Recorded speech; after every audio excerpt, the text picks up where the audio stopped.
நாம் ஒரு தீர்மானம் எடுப்போம். சுற்றுச்சூழலை மாசுபடுத்துகின்ற பட்டாசுகளை வெடிக்காமல் இருப்போம். இவ்வாறு செய்வதால் இயற்கை பாதுகாக்கப்படுகிறது.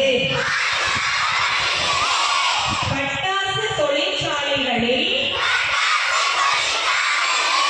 வேலை செய்யும்